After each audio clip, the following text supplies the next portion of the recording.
Okay, guys. We are coming in the part 7 of ionic equilibrium. We have started ionic equilibrium with the topic solubility product. Yes, in last class we have done the solubility product के basic point किए बेटा. सो इसमें सबसे ज्यादा important part हम कर रहे हैं बेटा 7 नंबर में. आपके पास वही चल रहा है बेटा, आपके पास सॉल्युबिलिटी प्रोडक्ट का पार्ट है. ये टॉपिक हमारे पास चल रहा है बेटा solubility product. Topic is solubility product.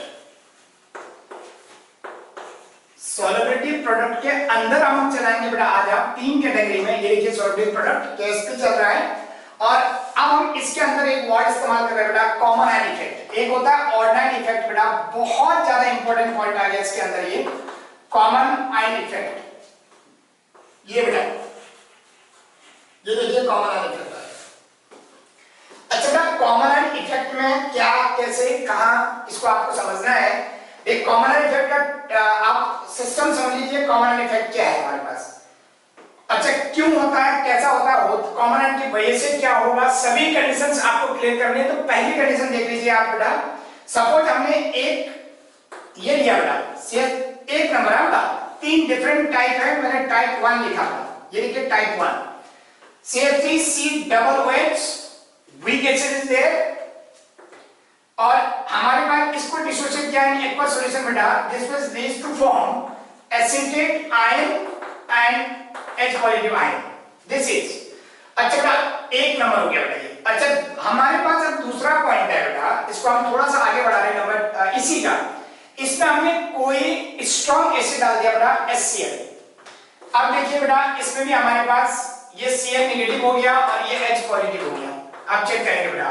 अब एक मिनट हिंट ही है बेटा आपका, इसके लिए हिंट लगा बेटा मैं आपका. हिंट ये है जिस किसी इलेक्ट्रोलाइट का KSP गिवन होगा, electrolyte whose KSP is given is always weak electrolyte and whose concentration is given not KSP is a strong electrolyte. मैं 2 पॉइंट लिखा हूं बेटा आपके पास. ये the electrolyte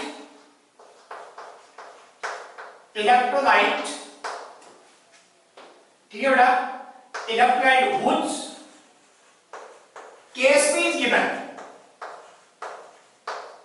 whose KSP is given is a weak electrolyte. वो weak electrolyte है default. अगर 2 electrolyte दिया दोनों का KSP गिवन है तो दोनों के दोनों weak है बेटा. अच्छा electrolyte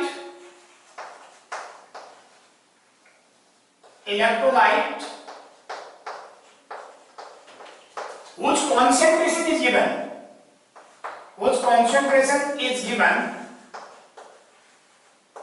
is a strong electrolyte.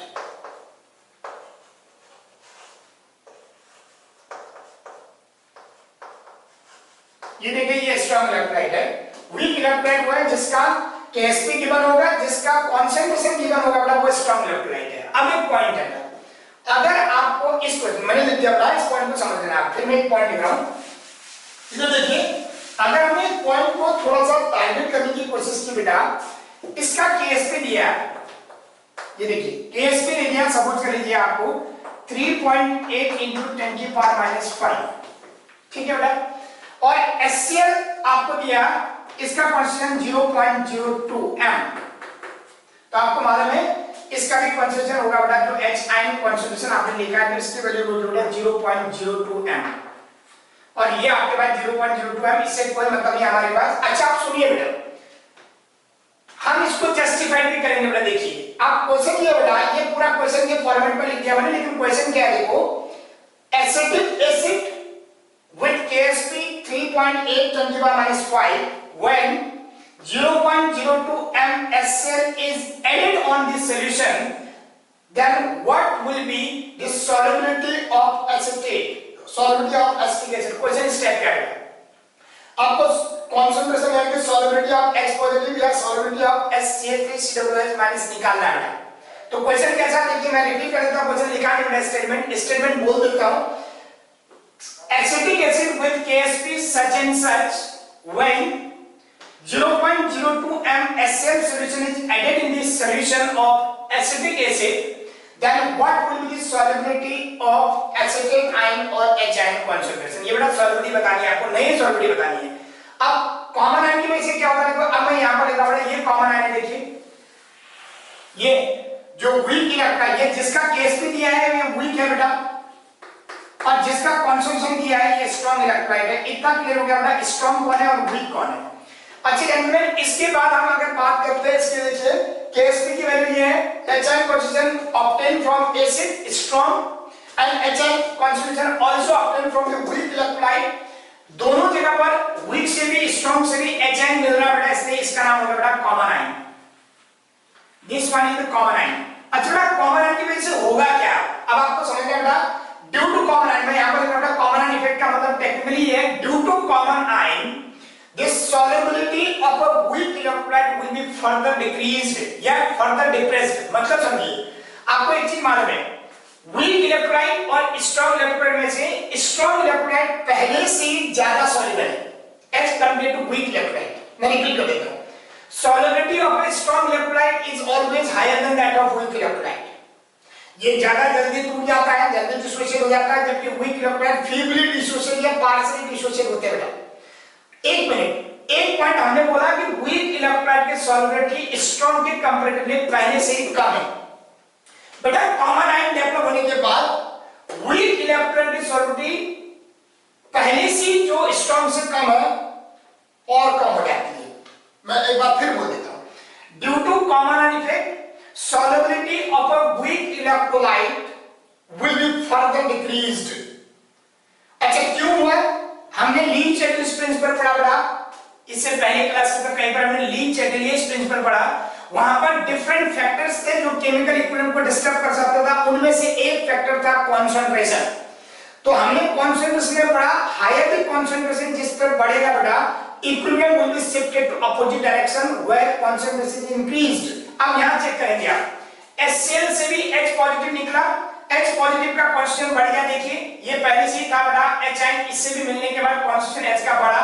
जहां कॉन्सेंट्रेशन बढ़ता है उसके ऑपोजिट रिएक्शन जाती है, ऑपोजिट रिएक्शन जाने का मतलब एसिटिक एसिड टूट नहीं रहा बेटा, बल्कि एसिटिक एसिड तो दोबारा रीफॉर्मेशन हो रहा है।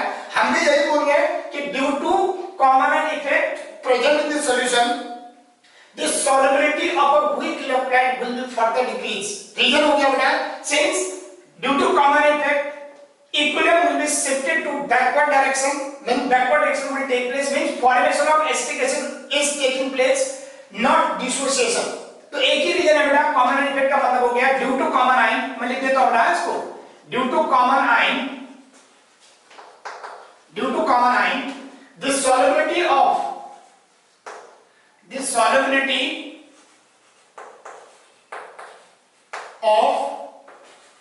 a weak electrolyte, solubility of a weak electrolyte is further decreased,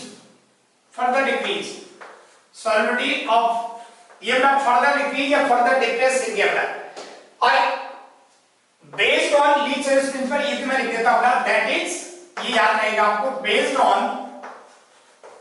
Leach-at least principle, based on Le Chatelier principle, ये बेटा लीच-एटलीस्ट प्रिंसिपल का बेसिस है, आप इसको ये करेंगे बेटा। तो मैं थोड़ा सा आपको क्लियर कर देता हूं, हमने बोला लीच-एटलीस्ट प्रिंसिपल के अकॉर्डिंग जहां कॉन्सेंट्रेशन बढ़ता है उसके अपोजिट रिएक्शन जाती है, तो इस समय backward reaction is taking place, means formation of acetic acid is there, not dissociation. अब पॉइंट है कि हम जस्टिफाई करेंगे 3.8 10⁻⁵ KSP है और इसका कॉन्सेंट्रेशन 0.02 रहेगा। तो अब हम नई सॉल्युबिलिटी को मान लेंगे बेटा, इसका सॉल्युबिलिटी S- है, पहले हम नॉर्मली S लेते हैं, तो अब इसकी सॉल्युबिलिटी S- लिया होगा, इसको भी S- ले लिया। अब आप दो पॉइंट करेंगे बेटा, अब मैं इसको हटा रहा हूं, देखिए ये पॉइंट हटा दो, मेरे को लिखने की जगह चाहिए ये बेटा।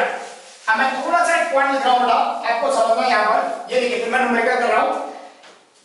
टोटल ये सॉल्यूशन हो गया बेटा, टोटल आपके पास HN concentration, total HN concentration equal to हो गया बेटा S- प्लस 0.02 m, ये बेटा टोटल HN कंसंट्रेशन ये हो गया, ये बेटा अच्छा बेटा आपके पास जो अच्छा केएसपी जिन स्पीशीज के लिए बेटा हमेशा वही रहेगा, केएसपी H पॉजिटिव और एसिटेट आयन का, तो हमेशा केएसपी कांस्टेंट उसी के लिए रहेगा बेटा, बाकी बदलेगा नहीं। तो आपको समझना है, यहाँ पर आपको लिखेंगे concentration of acetate ion in the solution is S dash. अच्छा आप देखिए ये जो केएसपी है वो बदलता नहीं है, तो अब मैं यहाँ पहुंचा बेटा, देखिए इस सॉल्यूशन को मैं यहाँ लिख रहा हूँ, KSP for this reaction equal to concentration of acetate ion into concentration of H positive ion। ये देखिए ये हो गया, इसका मतलब हो गया बेटा concentration of acetate ion जो हमारे पास दिख रहा है हमें acetate ion, वो acetate ion का concentration ये है जो हमने लिखा बेटा H dash। KSP बदलता नहीं बेटा, KSP वही रहेगा, this will be 3.8 into 10 की पावर माइनस 5 इक्वल टू ये आ गया H dash into आपके पास आ गया एस डैश प्लस 0.02। एक हिंट है बेटा, कभी भी जो स्ट्रॉन्ग इलेक्ट्रोलाइट से कंसंट्रेशन मिलेगा उसके कंपैरेटिवली वीक इलेक्ट्रोलाइट का कंसंट्रेशन को हम नेगलेक्ट कर देंगे, हर क्वेश्चन में ऐसा करेंगे कॉमन आयन में। तो मैं यहां पर लिख रहा हूं S dash is very very very less then आपके पास 0.02 m। तो हमारे पास नेट फॉर्मूला आ गया बेटा 3.8 into 10 की power minus 5 equal to S dash into 0.02। तो एस डैश की वैल्यू आ गई बेटा 3.8 इनटू 10 की पावर माइनस 5 बाय 0.02। ये देखिए बेटा, इसका मतलब एस डैश जो नया सॉल्यूट आई बेटा एसिटेट आयन की due to common ion effect. तो आप देखिए ये पॉइंट हटा रहा हूं मैं, 380 कर दे रहा हूं, 380 बाय 2 इनटू 10 की पावर माइनस 5। ये देखिए आपके पास बेस वैल्यू बेस इक्वल कर दी बेटा, इसका मतलब ये हो गया बेटा मेरे पास 19 into 10 की पावर माइनस 4। अगर मैं इसको सॉल्व करता हूं बेटा तो 1.9 into 10 की पावर माइनस 3 m। ये बेटा आपके पास new solubility of acetate ion है। अच्छा मैं जस्टिफाई करता हूं, देखिए ये नई सॉल्युबिलिटी है, हमने बोला था नई सॉल्युबिलिटी विदाउट कॉमन आयन वाले से हमेशा कम आएगी, तो चेक कराएंगे। तो मैं आपको ये देखिए अगर मैं इसको जस्टिफाई करता हूं बेटा केवल इसके लिए केएसपी अगर कॉमन आयन नहीं होता, ये देखिए अगर ये कॉमन आयन नहीं होता बेटा तो हम सॉल्युबिलिटी को S मानते, ये देखिए H पॉजिटिव आ गया बेटा, तो सॉल्युबिलिटी विदाउट कॉमन आयन लिखा मैंने इसको, ये देखिए without common ion, without common ion. अगर कॉमन आयन नहीं होता तो सॉल्युबिलिटी इसकी ज्यादा आएगी, चेक करेंगे आप। ये देखिए आपको मैंने लिखा सॉल्युबिलिटी अगर common ion without common ion है तो ये सॉल्युबिलिटी हमारे पास S और ये भी S हो गया बेटा क्योंकि कोएफिशिएंट 1 है। तो KSP का फॉर्मूला आगे जेंटलमैन हमारे पास उस समय acetate ion into H ion concentration. तो अब हमारे पास KSP दिया है बेटा 3.8 इनटू 10 की power minus 5 equal to S into S। तो S इक्वल टू हमारे पास आ गया बेटा 3.8 इनटू 10 की पावर माइनस 5, ये आपके पास ये बेटा। अच्छा मैं इसको और सॉल्व करता हूं, देखिए तो S इक्वल टू हमारे पास हो जाएगा, ये देखिए 38 कर दूंगा इसको, ये लिख रहा हूं मैं 38 इनटू 10 की पावर माइनस 6 कैसे, ये पॉइंट हटा नीचे 10 ऊपर गया बेटा 10 की पावर माइनस 6 हो गया, ताकि स्क्वायर रूट आराम से निकल जाए। ये बेटा स्क्वायर रूट निकालना है, इसका मतलब 10 की पावर माइनस 6 का स्क्वायर रूट 10 की पावर आपके पास हो गया बेटा माइनस 3, और ये 38 है बेटा, 38 का स्क्वायर रूट होगा बेटा 6 पॉइंट आसपास 1 या 6 पॉइंट जो भी आएगा बेटा।